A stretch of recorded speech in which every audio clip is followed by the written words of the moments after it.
Welcome back from lunch, everybody. Again, thank you for being part of our 25th annual Cybersecurity Symposium. Again, my name is Sean Huddy. I am part of the CERIAS colleague group, and I'm going to bring up our technical talk, our first technical talk of the symposium. Christopher Cleary is the Vice President, Global Cyber Practice, Innovation and Capabilities Organization with ManTech, one of our corporate partners. And he's going to talk to you today how cyber is revolutionizing contemporary conflict. So everybody, thank you. Let's welcome Chris. So I wish Rags was here. I'm sure he'll come back at some point. Rags and I kind of go way back. And a lot of these talking points I've bounced off him in the past. And let's say a little bit about me before I get going. I recently left the Pentagon after 4 years of being the Department of the Navy's principal cyber advisor. That was a new position that was a result of the NDAA 2020 NDAA that said each of the services or departments need to stand up and advise over cyber.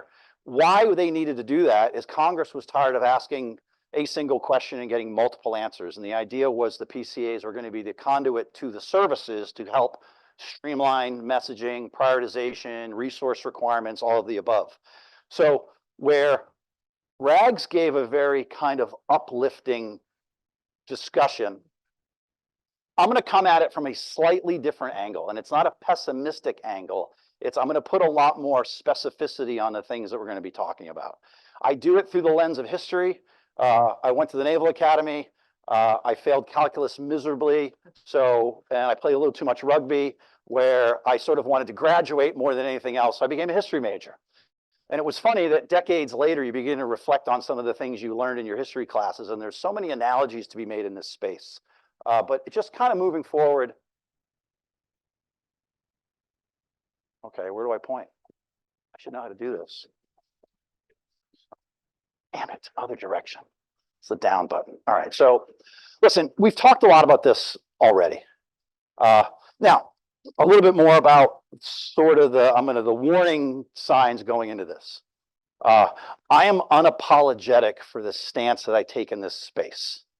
Why do I say that? And I'm glad we had the hypersonics discussion just a minute ago. Because the interesting thing about hypersonics is right now there's very few commercial applications for hypersonics. Warfare is driving most of that technology. So when I start talking about cyber, you're going to hear me get a little aggressive with the language that I use from a warfighting perspective. Because the Department of Defense exists fundamentally for two reasons. To deliver lethality or to prevent lethality from being delivered on the things that we're trying to protect. Cyber is a warfighting domain. We are beginning to treat it as such. Now, what's interesting is we haven't been able to talk a lot about this because it's traditionally been a classified or overly sensitive thing we want to talk about it. I have been, for the last 4 or 5 years, been getting out over my skis, trying to have a conversation that's so provocative that some of the Secretary of the Navy would call me and say, Chris, you need to tone it down a little bit. The interesting thing is that's never happened. Now, it hasn't happened for, in my opinion, of two reasons. Neither one of them are good. The first is that nobody understands what I'm talking about. The second is everybody agrees and is like, no, Chris, go a little further. Like we'll push you out there a little bit further. If you're saying it, we all love what you're saying. We'll let you take the first round to the chest if you say something a little too aggressive. So that's this point, but which again, I'm okay with that. All right, so listen, we're talking about cyber all the time. I have some pet peeves. We're going to talk about the word attack in a little bit. We're going to talk about sort of the future warfare. But look, this is not a secret to anyone. We are talking about this more and more interesting. I thought what was interesting with the Volt Typhoon sort of series of events. Even the director of the FBI came out. And some of our adversaries are intentionally building weapons, not tools, not capabilities, weapons. Again, I'm looking at my uniform friends over here, which weapons have a very specific connotation when you're talking about those things, to get into some of our infrastructure. Now, what's scary about the infrastructure discussion is there's very little intrinsic intelligence value for an adversary to be, let's say, in a water plant or an electrical power and distribution plant. There's nothing in there that an adversary can't go buy from Siemens or General Electric. So the reason that they're there is pretty much to do sort of what I would call preparation of the environment, that theoretically you'd want to degrade my ability to use those capabilities. So that's what scares me. And like at that last conversation, that fourth bullet up there, that's from an Australian media source. So the Australians have got out a little bit more aggressively to say this is kind of a warfight, and maybe offense is going to outweigh some of the defense. All right. This slide mostly talks about what I learned in the last 4 years. Now, here's where I'm going to put a slightly pessimistic view on this, but my pessimistic take on some of the things that were happening in the Pentagon is my challenge statement to the people, particularly the academic organizations and the technologists, of how to solve this. Now, as the principal cyber advisor, a lot of the beginning of this conversation was trying to figure out how to have a conversation with people who do not understand this environment. Because most of the people in all of our organizations do not understand this environment. So how do I talk to pilots and submariners and SWOs and rangers and so on to say, well, let's talk about this as a warfighting domain? And the way that I couched the conversation, I said, okay, look, I got to get somebody into a conversation. I started with these things that I came up, actually I called the 3 questions. Now, the 3 questions, the answers are sort of up there, but let me tell you the story about the 3 questions. The first one was, I'll sit down with somebody and I say, hey, look, do you think that cyber is a warfighting domain? And for the most part, you'd get it a positive answer. Yes, of course it is, Chris. Warfighting. That's why we have the principal cyber advisor. We have US Cyber Command, and we have Fleet Cyber, and Mark IV Cyber, and Army Cyber, and 16th Air. Of course, the warfighting community. I'd say, okay, that's great. We're on agreement on question number 1. Question number 2. Is it going to be a core competency in the way we deliver capabilities or develop specialization around engaging our adversaries? And this is what I thought was also going to be sort of a no-brainer answer, yes. Because then question number 3 would be more of an acquisition thing. It's like, okay, you agree it's a warfighting domain. It's going to be a core competency of our service. And then we are going to contribute to programs X, Y, and Z to ensure we can build the capabilities required to be able to successfully compete or operate in this environment. But what I found more times than not on question number 2, depending on who you were talking to, you start to get a little pushback from the table. Wow, Chris, it's a warfighting domain. But, you know, we make submarines and aircraft carriers and joint strike fighters, and those things are really, really expensive. It require a lot of people and a lot of money and a lot of resources. We are the Navy or the Marine Corps, power projection from the sea. Those are our core competencies. And what you found is things like cyber we'll get around to, in which you would see through the way that we did money and resourcing and budgeting and requirements and blah, blah, blah, blah, blah, right? I could go down that list for the rest of the day. Now, why is that? Here's where I come and I'm asking for help in this one. Well, why is that? So you get into the 5 C's of deterrence theory. I repurpose these things. Deterrence theory, for those of you who are not war college graduates, you need 5 C's to determine you have a credible deterrence strategy. And this was, as they're on the board, capability, capacity, credibility, communication, and commitment. Now, when we started doing the cyber thing in the beginning, we started building capability. To a lesser degree, we would scale that capability up or capacity. But the reason we're struggling in this space right now, which is the irony of this, because we talk so much about cyber defense, cyber security. The irony is that we spend so much time, money, and effort on cyber security is because we're inferring credibility that our adversaries can do these things to us. But for some reason, we're not willing to invest in similar capabilities to do like kind of actions against them. Again, warfare. I'm not going to apologize for what the Department of Defense does. So the thing that I would always go to industry, when I was in my job, and industry would come and talk to me, academia, whoever, I said, look, you need to help me establish that this is a credible thing to put money and resources against, that it can do the kinds of things that we say it can do. Because if I can prove the credibility of this, the next 2 C's, in my opinion, the more important 2 C's, become very, very easy, which is commitment, and then communicate the service that we're going to do these things. You've sort of heard it here, like, hey, Purdue University is committed to the Innovation Center because we've given money to it, and it has a CEO, and now we're going to talk about it. So those who think that all seems to be falling in line with each other. Okay, well, how do we do this within the Department of Defense? And trust me, we're struggling to some degree or another, and I think it all falls back to the credibility work of that. Again, industry, academia, help me do this. Well, now I am industry. So I'm talking to myself. All right, these things. Rags already sort of referenced them. I could fill up this room with the strategies that we've created, not only around cyber, but everything we do within the Department of Defense. Every single community has their own strategy. In theory, they map back up to some higher order guidance. The last thing I did before I left my job in this last job is got the Secretary of the Navy to sign out the Department of the Navy cyber strategy on my last day. I said, sir, please sign this. I've only been working on it for 2 years. Let me say you release this thing. Now, why did it take so long? Because like anything else, you had to nest it underneath all these other things, and everybody else was taking their own time to do it. We were trying to do it responsibly, which is to say, I'm not going to release my strategy until my boss has released his or her strategy, so I can show alignment to it. And that starts all the way with the President States and the Department of Defense, and then the services start putting their strategies out. But one of the things that drove the Navy cyber strategy was the cyberspace security vision, which came out about a year before, because nobody would let me release the strategy. I had to get something out there. So we came up with a vision, and the vision was pretty simple. And the vision was secure, survive, strike. You could go Google it. It'd take you 2 minutes to read it. It was very easy to digest. The reason we came up with secure, survive, strike is because, look, when we were having the cyber discussion, and again, I wish Rags was here, I'd be pointing him a lot. Every time we say the word cyber, 99% of the time it's followed by the word security. We get into buildings like the Pentagon, all of a sudden it becomes a zero trust conversation, all of a sudden it becomes a Microsoft Defender conversation, and then the conversation's over. Because, oh, we put money against that, it's all taken care of, we've done our cybersecurity thing. I said, all right, hold the boat. So when I talked about secure, survive, strike, secure was all of that. Zero trust, identity management, RMF compliance, ATO, all that stuff, fine. And that's a CIO problem, almost exclusively, or 90% of CIO problem. Let the CIO do it.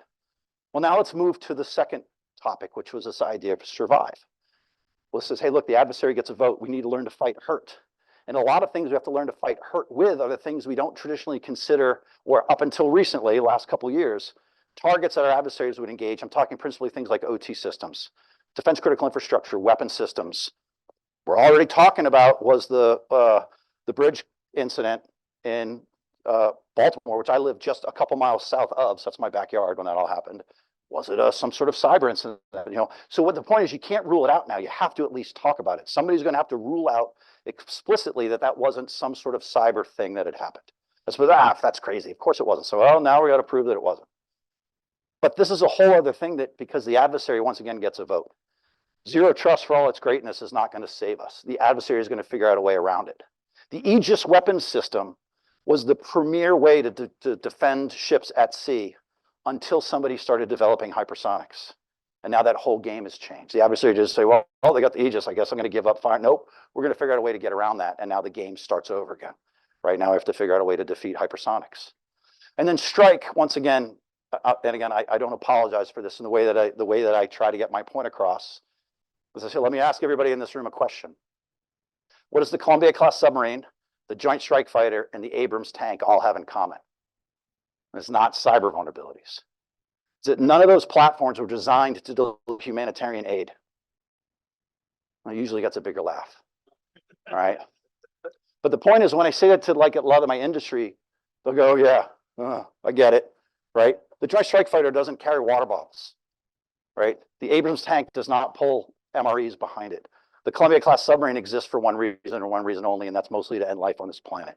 It's a whole other discussion we can get into.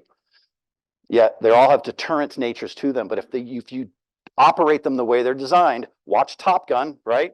We all love watching the movies, right? That's what we did, a preemptive strike on a country that was developing a nuclear enrichment program. And Tom Cruise, I love the movie, don't get me wrong. But when we throw all these strategies together, again, the observation is they're all great and we are doing our best to implement them. But for those of you who are Sun Tzu, you might recognize the quote on the bottom, strategy without tactics is the slowest road to victory. Well, okay, strategy with insert your favorite word. Resources, doctrine, agreement, prioritization. There's so many reasons these strategies never get anywhere. It's because my strategy is not your strategy. I have my own strategy that I'm working. Well, who works for who? Right? And then you get into these sort of conversations within the building of, we all work for the President of the United States, which then the Secretary of Defense and the service chiefs, blah, blah, blah, blah, blah. This is what we should be following. But for many, many reasons, they all fall into their own sort of issues. All right. This is my favorite Sun Tzu quote. So again, I'm going to say that I am a classically trained military officer, or was. Enlisted in the Navy right out of high school. Actually, I pre-enlisted. I enlisted my junior year in high school. Went to the Naval Academy. Surface warfare officer, lateral to intel, both active duty and reserve. Made my way to cyber. Have been in industry, but my upbringing, boot camp, the Naval Academy, the Naval War College. And almost my entire adult life has been doing this in one way, shape, or form. So this is my faith system. This is my dogma. This is who I am. This is all I've ever done. Right. So again, and which shapes my viewpoints, which many of you in this room may not share. And I understand we all have our own sort of backgrounds that shape our environments and our opinions where we're coming from. I'm going to tell you this is how I shaped mine. So the Clausewitz line, just to paraphrase it a little bit again, is, from the minute that we figured out how to do something to deliver lethality, we've only done nothing but improve upon it. We've gotten good at this. The Department of Defense is very, very good at this. And we started with rocks and swords and things that we could and basically what this graph basically says is, on the Y column, again, failed calculus, right? The up and down one, the Y axis. What that shows is sort of within a time frame, how much lethality you could deliver. Let's call it an hour. So back when we were beating each other with swords and stones, if you agreed to stand still for a period of time, maybe I could kill 10 people in an hour, right? Well, then you move up to nuclear weapons, and we've really increased that number 1,000-fold. And then the other sort of line in there talks about dispersion. And as we got better at delivering lethality at range got more accurate. We could pinpoint things, and we got good at delivering lethality at scale and at range with accuracy, which is basically what this says. But there's an insert to the graph. And that insert said, although that we've gotten better at delivering lethality, inversely proportional to our ability to deliver lethality, mortality rates in combat came down. Every war that we've had, less combatants have died in those conflicts because we've gotten better at it. We didn't have to indiscriminately have like the Battle of the Somme. Put a pin in Battle of the Somme. We're going to talk about that one in a minute, which said for basically over a 3-day period, 1 million Germans and British were killed for apparently no strategic value or tactical gain. It's just this grinder. And then people sort of began to reflect on that. Is that the best way to conduct warfare? And we got better at weapons. But this graph ends in the year 2000. And my sort of thesis with this is we're only going to continue to increase this trend. And now it's cyber and IO and space and EW and all of the things that we're now talking about here are the new way we're going to do this. But again, that's just the nature of the beast. This is just, I unfortunately say this is just who we are. Now, I have a belief system that embracing things called cyber, and again, when I say cyber, it's sort of a bucket for everything that's in that upper right-hand corner. You can't have a specific cyber conversation because it blends into AI and machine learning and information operations and electromagnetic spectrum and electromagnetic warfare. It's all kind of the same discussion. It's all non-kinetic ways to engage a target. And I believe that this trend is going to continue. And there's a funny friend of mine, an F-18 pilot, told me this story. I wish it was because it's great. He goes, well, Chris, again, why are we having this conversation? He said, well, he tells me this little fable. And he says, 3 people go into the woods and they each grab a stick.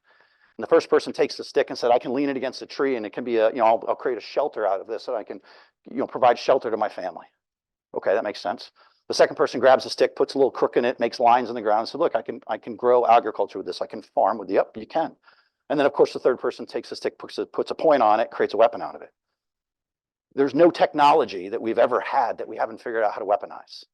So we can get into a lot of discussions now about things like AI, the ethics. We were having this conversation at lunch, and there's a whole other path we could go down talking about the ethical implications of this. Should we allow AI to be militarized and weaponized? Again, put a pin in that because I'm going to talk about that one specifically here in a couple slides. But it's the nature of the beast. It's the direction we're going, and it's what's going to happen, unfortunately. Now, my pet peeve slide. Oh, hold on. Oh, all right. My pet peeve slide. Who is familiar with the Talon Manual? Hey, all right, that's awesome. This is one of my favorite books. And again, it's not a book you read cover to cover. It's sort of a choose your own adventure. Basically, what had happened was a bunch of lawyers together. They took the Geneva Convention, the laws of armed conflict, a bunch of treaties, and said, look, let's throw cyber on top of that. And let's say if we can have sort of cyber discussions in the lens that we would have, let's say, laws of armed conflict discussions. Well, they talked about 2 definitions. My biggest pet peeve is the way we overuse the word attack. Because the military, we have very specific definitions of what these words means. Why? Because they can constitute rules of engagement. Example, vampire, vampire, vampire. Does anybody in this room know what I just said? All right, wouldn't expect almost everybody, like Tommy does, but he should know what it is. So vampire is the brevity code word that you would hear on a ship. And if you heard those words on a ship, your life would get very bad very, very quickly. Because what that is some operator operating a piece of equipment that has an indication that some kind of anti-ship missile is headed your way. Vampire, vampire, vampire. Things start happening very, very quickly at this point. Damage control is set. General quarters is announced. Weapon stations are manned. The authorization to release weapons in defense of the ship are given to the people on watch. That all happens this fast because you don't have any other time to debate this. But if I got on the bridge of that same ship and went cyber attack, cyber attack, cyber attack, they'd go, what? You mean email doesn't work? Right? There's there's a million brevity code words that we have. Like, just watch Top Gun or any of those movies. There's a million brevity code words that we've come up to create a language of how we talk about this space. That language doesn't exist because we use the word attack to describe everything. And I think that's something we have to be disciplined about, because certain attacks, I always tiptoe lightly for this next analogy that I use. So I have 3 daughters and a son. And I have a daughter that lives in New York City right now. And New York City is not the best place in the world to live right now. And if she had called me on the phone and said, Dad, I just got attacked, I would be getting my gun and my shovel and I'd be going to deal with this problem, right? But if I got to her house and she opened up her computer and showed me a spear phishing email, I'd say, we got to work on your language, right? Because that word attack for a father, it's a visceral reaction of how I'm going to react to that. So let's work on language, because if Admiral Trussler, we were at a big Navy event, and he was given a talk to every flag officer and general and senior executive at this meeting, double the people in this room now. And he said, oh, NC Doc gets attacked thousands of times a day. Blah, blah, blah, blah, blah, words, thing was over. And I saw him in the Pentagon the next day, and I said, hey, if we were being attacked, we would not be in this room. We wouldn't be here. So let's not use that language, because it should be reserved for things that should get our pulses raised, right? So that's one thing. And then, this gets means and methods of warfare. So of course, if we're going to have a definition of a thing that is an attack, we're going to define tools and capabilities that are constituted as weapons to deliver those means and methods of warfare. So now this gets into the moral dilemma. Some people are the Googles of the world say, hey, look, with Project Maven, that's not the kind of business we want to be in. There's nothing wrong with that. And you got the Palantirs of the world that says, no, this is exactly what we do. ManTech is the second largest company that does OCO capability development, offensive cyber capability development. And they're going to be a lot more public about that, because this is a capability that the military needs to operate. So we're not going to talk about it in shadows. Once again, I can talk about it openly without giving anything away. My example, Columbia-class submarine. I don't know how deep it goes, how quiet it is, or what the range, yield, or accuracy of its weapon systems are. Those are all classified things for very, very specific reasons. But I can tell you how many of them we have. I can tell you how much I pay for each one of them. I can tell you why I'm going to buy the Columbia to replace the Ohio. I can tell you when I'm going to deliver them and why I'm going to buy them to support our nuclear defense triad. So I talk about the platform openly all the time, but we don't talk about the specifics behind it for very, very good reasons. But let's get into a conversation about why we need these things and how we can begin to have the conversation. Which leads me to my favorite slide. Now, once again, reflecting back on my time at the Naval Academy and failing calculus and not being an engineer and not being a pilot and all the things that I didn't get to go do in the Navy, I take inspiration from these 3 books. And there's movies for there's movies for the middle one. I'm sure everybody's seen Moneyball. But the first one is sort of a vision, a why. The second one is a value proposition. And the third one's the one to be worried about. Okay, so let me break these down for you. Bomber Mafia. Great book, Malcolm Gladwell. I recommend to listen to it. It was designed to be listened to. It's about a 5-hour audiobook. And what Bomber Mafia is all about is a bunch of pilots in Montgomery, Alabama, who are reflecting on World War I and the Battle of the Somme. They said a whole bunch of people died for no apparent strategic reason. There's got to be a better way. So this is the early 1900s. This is like 1919. And they're talking about this vision of high altitude, daylight precision bombing. Hey, if you could fly over an adversary's defenses and engage its warfighting production capability, maybe we could get countries to surrender because we're doing the bombing thing. Well, in 1919, there was nothing that could do this. We were still flying the Snoopy fighter, right? That was it. The red, that was the advancement of the airplane at that time. Over the next 20 years, we would develop the Norden bomb sight, the B-17, and the B-29. But what happened was, even though this belief that they could make war less lethal by engaging the production capability of an adversary, they found as the Norden bomb sight never really worked the way that everybody hoped it would. You didn't really hit the targets that they professed they could hit. You know, the bomb in the pickle barrel. It never worked that way. Even though if you read the book and there's a protagonist and Curtis LeMay is sort of made out to be the antagonist, what happens is because we couldn't get it to work the way we wanted to, somebody took that weapon system, napalm was a brand new thing, and just said, okay, well, if I don't have to hit anything with accuracy, I'll just fly in low at night and just burn cities to the ground. And I think one of the things we don't talk a lot about as World War II is the 68 cities that Curtis LeMay bombed in Japan, which really, so that was what brought the war to an end, not the 2 atomic bombs. Those were just sort of the cherry on the top. It says, oh, we dropped the atomic. No. It was the fact that Curtis LeMay was basically burning Japan to the ground because we couldn't figure out how to do it. One of the interesting things that I learned, and this kind of gets into the technology side that I'm hoping some people in this room can help me with, is in 1945, apparently, we did not know that the jet stream existed. We did not know that at winds aloft at 39,000 feet, there were 200-mile-an-hour winds. And apparently in August of 1945, those winds were directly over Tokyo. Now try to drop a bomb with accuracy through 200-mile-an-hour crosswinds. You're not gonna hit anything because you couldn't anticipate, because no one even knew it existed. But if the punchline of that book is, even though we didn't figure it out in the 1940s, we eventually figured it out now, and the precision delivery of munitions is the only way that we do it. We don't indiscriminately drop bombs anymore, well, in most parts. But for the most part, we can precisionally deliver munition just about anywhere in the world, anytime we want, because of we didn't give up on it. All right, so I say all that to then go to the next book, Moneyball. And I'm sure everybody's seen the movie, right? There's 2 awesome parts of Moneyball, and this is where most of my life over the last 4 years has been taken, is trying to have money arguments, because the PCA was mostly a POM issue, like how do you deal with money in the Pentagon? The scene in the movie when Brad Pitt is talking to Jonah Hill in the parking garage. And Jonah Hill goes, it's not about buying players, it's about buying wins. To buy wins, you need to get runs. Okay, how do I translate that to the military? Well, the US military are the Yankees and the Red Sox in that story. We are unconstrained by resources. We can buy all the high-end players, and those players are called Ford and the F-35, the Virginia-class submarine, joint, you know, all of that. We can buy all of those things. The Chinese read Moneyball 30 years ago. They said, well, I'll have to build a $15 billion aircraft carrier if I can make a relatively inexpensive hypersonic missile and keep your carrier 3,000 miles out at sea. I don't have to worry about it. Spend all the money you want on your high-end things. I figured out a way at a lower cost to compete with you. Okay, so now you bring cyber into the game.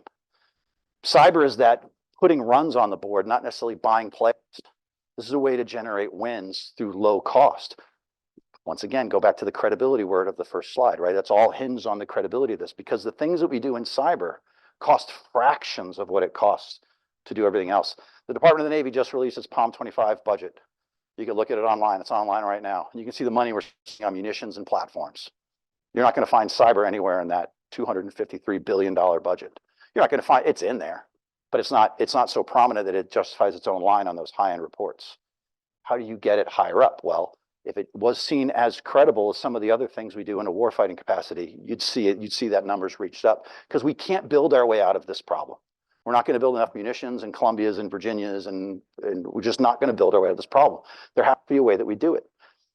But then he gets into the part where I felt myself even going to wind up in a shallow grave at some point, even in the Pentagon, because now jump to the end of that movie, when Brad Pitt is meeting with the owner of the Red Sox, and the owner of the Red Sox is saying, you are fundamentally challenging the way that this game is played.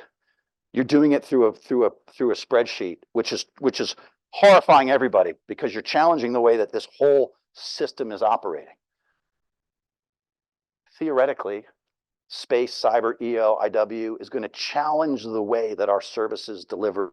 We don't ride on horseback anymore, right? We don't mostly, have, short engagement, although Ukraine's kind of a little bit of a, because when you share a border, it's easy to sort of revolt to some of those things. We don't build battleships anymore, right? That's an obsolete weapon system. It was the pinnacle of its day in the 1940s. I'm like, oh, missiles and long-range strategy. It's just, we don't do that anymore. I think we're actually on the end of seeing aircraft carriers the way they're designed. In 20 years, they won't look like they look today. That weapon system's going to, look at the Air Force in the way that we're doing unmanned platforms.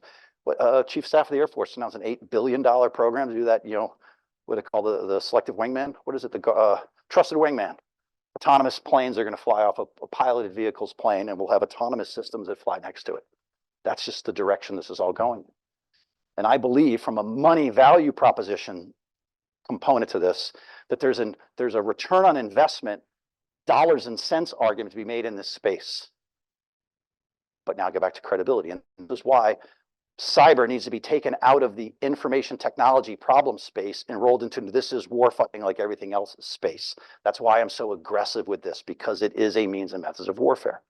Okay, last one, and this is the one that I use to scare everybody with. Tommy's a submarine officer, so who's familiar with this whole rant I'm going to give right now?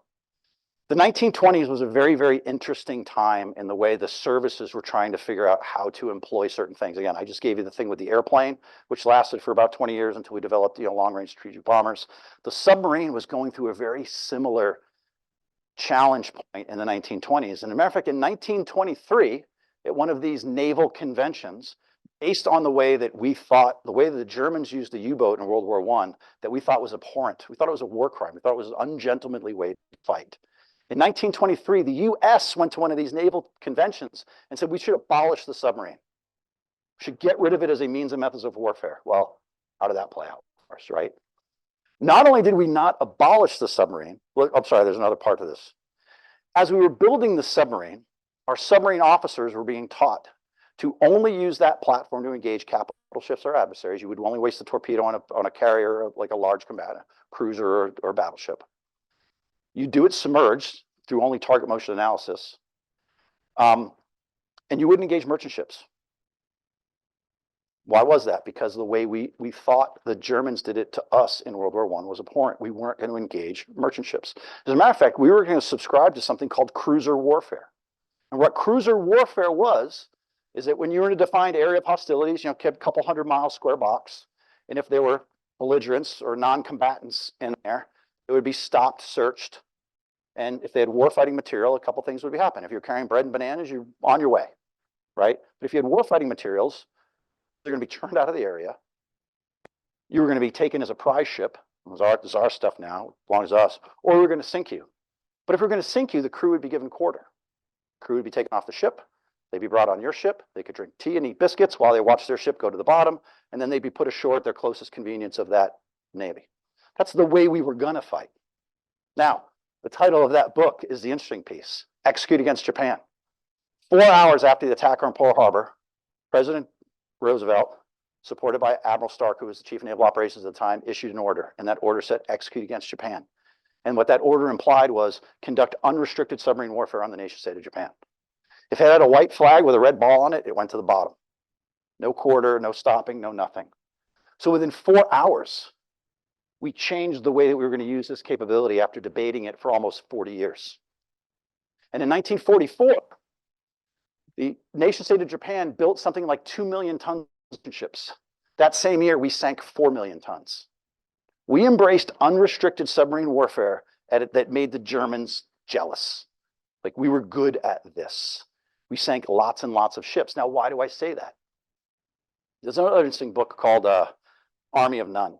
And it's a book talking about artificial intelligence and the way we're going to use it. And there's a chapter in Army of None when they're talking about, warfare applications. And this guy, it was funny because I just read this book. The guy in the book says, he goes to his bookshelf and he pulls this book down and he says, look, in World War II, we made the decision that we weren't going to do something right up until, and he's talking about this book. And he's like, well, we wouldn't use AI and, weapons. Yeah, we won't right up until we decide that we will, right? And it only takes this to change our mind on that. Now, why does this scare me? It scares me because it goes all the way back to the beginning of the slide presentation. Talk about things like defense critical infrastructure and cyber norms and these other things. It scares me because we try to come up with rules of the ways we're going to operate, either with the way we're going to operate as a military or the way our other adversaries are going to operate against us. And those rules are very easily broken. I would encourage everybody to read another interesting book. It's called Unrestricted Warfare, written by these two Chinese colonels. It was translated in English. And the very first page of that says, the first rule in warfare, there are no rules. So right out of the gate, they say there are no rules. So things like critical infrastructure are important to us. So I'm out in Hawaii like a year and a half ago, and I'm talking with a bunch of Marines. And we're at an unclassified venue with this. And I got my phone on me, and it's blowing up, it's blowing up, blowing up. And finally I look at it, and I put it down and blow it up. I said, look, just to make my point of how we could be affected over here. I said, in the last 7 minutes, my 24-year-old daughter has sent me 26 text messages. Subject of said text message, Dad, what is the Netflix password? Dad, who changed the Netflix password? Dad, Liam won't tell me what the password is. And I'm like, you gotta be kidding me. Her world is, her 24 years old, lives in Manhattan. Her world is coming to an end because she can't get on Netflix. What would our world look like just to be inconvenienced with things like power outages and water short? So they don't have to blow things up. They just got to inconvenience us. And that is what we're seeing them doing. Now, to cyber norms, there are cyber norms. Talon, Estonia put out a bunch of cyber norms. There's cooperative cyber defense, something or another. I can't remember what it is. You can find it. Critical infrastructure, off limits. There's no, you should not engage anybody's critical infrastructure, blah, blah, blah, blah, blah. Okay, well then for the laws of armed conflict people here in the room, well, then you get into this idea of what are legitimate military targets. Lots of dual use technology are legitimate military targets. If I'm in Guam and I need water or power to do stuff in Guam, and if they can turn that power off and can degrade my ability to conduct a mission in Guam, that's a legitimate military target. And if it affects the civilian population, well, that's what you do when you use technology to go after a dual use target. Now think about what unrestricted cyber warfare in this country could look like. I'm not talking about all the things that we've been saying, yeah, zero trust. No, many of you represent companies or in yourselves or in places where you could be considered legitimate military targets. Well, Chris, the Chinese are the adversaries that are in our stuff all the time. Yeah. From an espionage, intellectual property standpoint, we haven't seen an adversary deliberately go after things that we need to keep this country working. Supply chain, infrastructure. Those are on the table. And then if somebody just says, guys, we're at war, there are no rules. And oh, by the way, these are all legitimate military targets. What have we done to prepare ourselves to fight hurt in that space? I don't think we've done a lot. So when I talk about it, I think what we need moving forward is there's sort of things. The first one is the technology. And Chris Inglis, this is a Chris Inglis line. I'll take it from, I'll quote it to where it belongs. The technology is the easy part. We will figure out a way to develop the technology in most instances. The next part, which is the harder part, and that's what Rags talked about a little bit, is the workforce, the people who are going to use these things, not just build them, use them. Again, this is the difference between being an aeronautical engineer and a fighter pilot. They're two ends of this, they're two sides of the same coin. Any people that build airplanes, but then any people that go to school for 2 years to learn how to fly airplanes and employ it as a weapon system. Those are two very, very different things. Cybersecurity, the building of a tool, the using of a tool. I use again, buddy aid or first aid. And then there's like combat medics. There's somebody who knows how to apply, direct pressure, and there's somebody who knows how to do it while they're being shot at. Those are kind of two different things, right? But those are the things we've got to figure out how to get better at. I had another point that dropped out of my head. It'll come as questions, debate, challenging something. I'd love to take questions. I'd love to talk through some of this because I guess all I'm saying with these things is what I found is in the job, it's not enough to just come at me with the technology. Well, Chris, here's what my technology does. Okay, and I'll tell another funny story. I think it's funny. A friend of mine is a Marine Corps acquisition officer. And people would always try to sell him stuff. And the first thing that he would do on almost every occasion is take the thing and drop it. And the person trying to, what did you do? He's like, I have enlisted Marines. If that can't be dropped, I don't need it, right? The next thing you tell me is it can't get wet, right? You do know what we do for a living, or more importantly, you don't know what we do for a living because you just try to sell me something that I can't drop and I can't get wet. I have no need for that. So then I tell the story a little bit differently. And again, I hope not to offend, but it is consistent with what I've been saying in here. I said, look, if you took that same piece of technology, I use my cell phone as an example. I said, like, hey, I got a cell phone. You have a requirement for mobile communications in the field, and we have this thing, and look, and you can use your glove, and you can do it, and you can drop it, and then you can put it on the dashboard of a Humvee in the middle of the desert and get up to 400 degrees, and it still works, right? All of your cell phones, so they don't work, brother. But here's its coolest feature. You see this part right here? It's reinforced on the corner. And if you had to, you could beat somebody to death with it, right? Now, if you're talking to a Marine, you mean I can kill somebody with that? Well, yes, you can. I will take 10,000, right?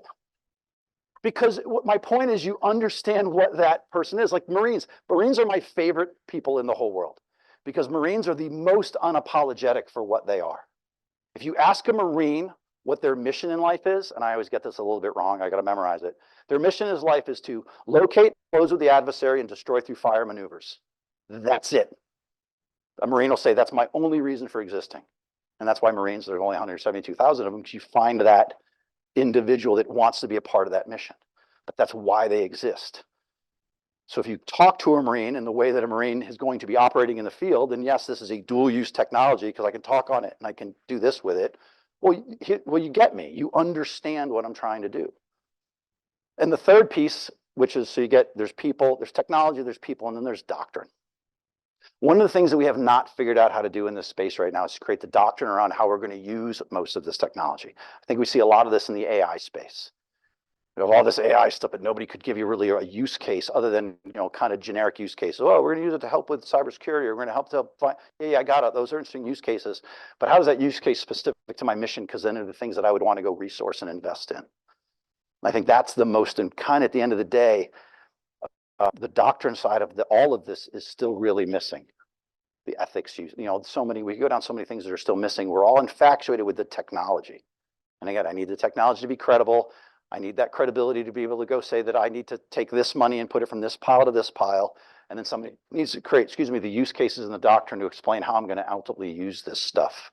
And with that, I will shut up for a minute and take questions.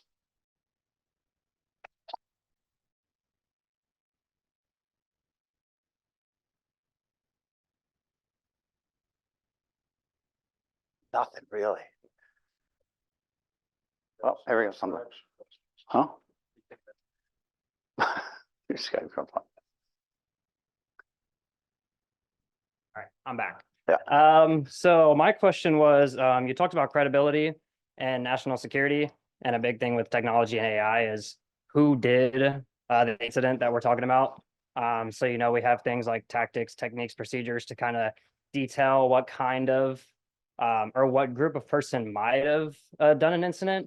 But the big problem I see is that, or I guess the question I have, is there any like international law or anything that governments are working on to kind of work together to prove who did an incident instead of inferring like, oh, we're enemies. So the attribution piece is still hard. And that's, I think, where the gray area where most people like to operate. What's more interesting with the attribution piece, not that I can attribute it to somebody, I'm going to go the other side of that. When do I have to message specifically that it's me doing an action? I think that's the more interesting piece of this, because when you get into the like the laws of armed conflict, like what is a combatant? A combatant is somebody that wears a uniform, so is identifiable at a distance, carries arms openly, is subject to some sort of uniform code of military, some sort of thing, and is subordinate to a commander, right? But also, the ways you wear a uniform with a flag on it is you can be identified as a combatant, and we can engage each other. That is one of the things that are still sort of missing in this world, because based on anonymity, you know what I'm trying to say, is it's easier to sort of work through the shadows of all of this stuff than it is to say, but when you start talking about the laws of armed conflict, when is it that the first packet that comes across, this is US government or Navy on the front of it? That might be where we have to go with all this. Well, then you could put a firewall. Well, maybe then we got to get over that, right? The attribution piece is hard, but I don't think attribution in every instance has to be done before I can take an action. So if I have let's say I'm going to do a computer network response action, and there's a piece of equipment that's DDoSing me, I might not need to know who's doing it for me to have the legal authority to take an action against that box. Now I might have to go clean up afterwards to say I went to another country and I blew this box. Hey, here's Cisco's on their way. They're going to fix everything, but I may have the legal authority to take an action on that box. So I think, but you're asking a very interesting yet complicated question, because that's the thing we still struggle with. Because I was wondering, because, like with Stuxnet, we don't truly know who did it, but it's inferred. And so we're going to, you might have like the next Stuxnet.com, and it might be a lot worse. It might be on critical infrastructure. At that point, do we automatically say, hey, you're my enemy, I think you did it? Or do you think it's going to actually take time to? So, and like this is where the lawyers get involved, right? Laws of armed conflict. You don't have to be my enemy to have taken an action that allows me to respond. You're just, I'm stopping the event. And I think that's where that language gets a little wonky. All right. Thank you. Sure.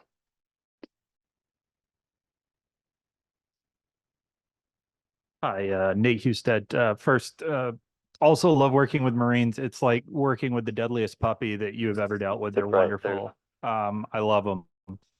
So many times when I hear the pop culture talk of cyberspace warfare, it's very it comes off very strategic in nature. And I know historically non-kinetics have been more used in a strategic fashion. Say, I'm going to fly growlers and make sure that air defense can't Yep. attack us.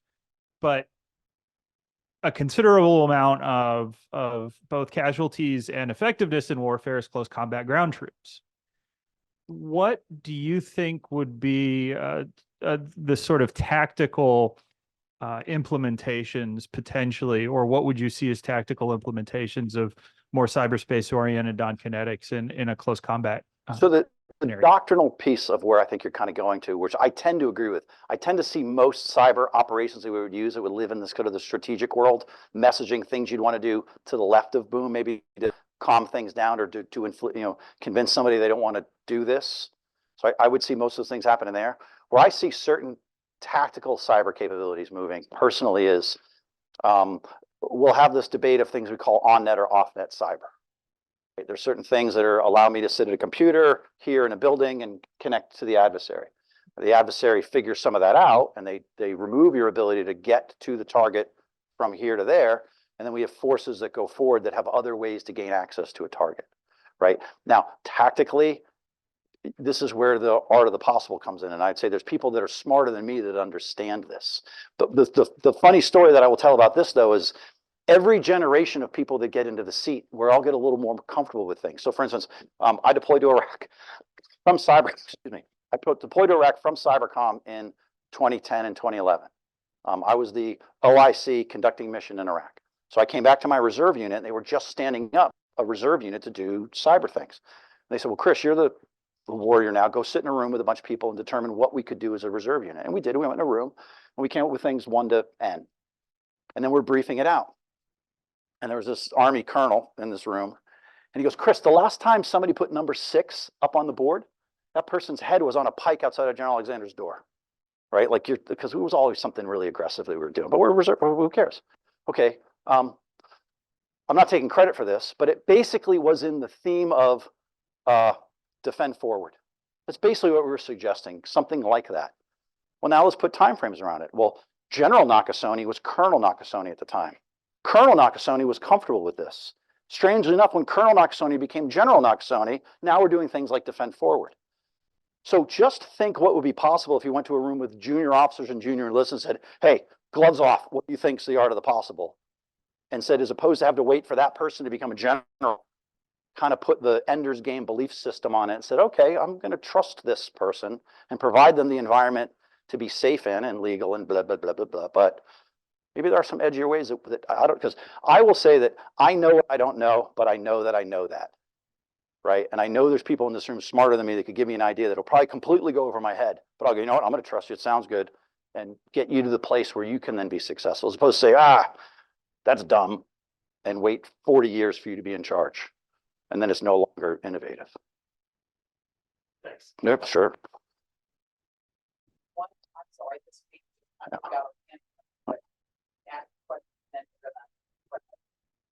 Okay. Kyle Harvey. So the second C of deterrence that you mentioned is capacity.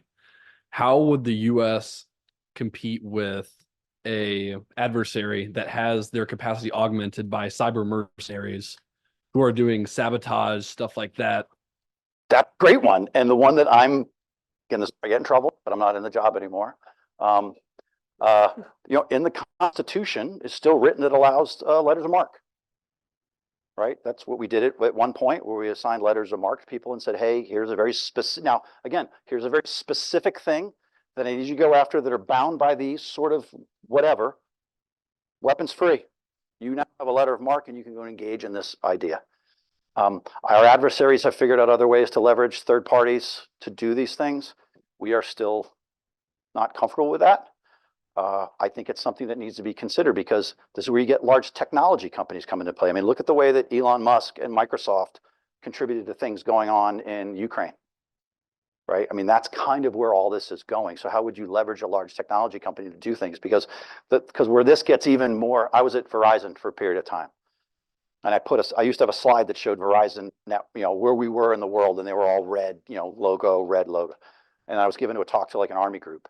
And I'd say, but where is my red space where I make money, your red space where you consider adversaries?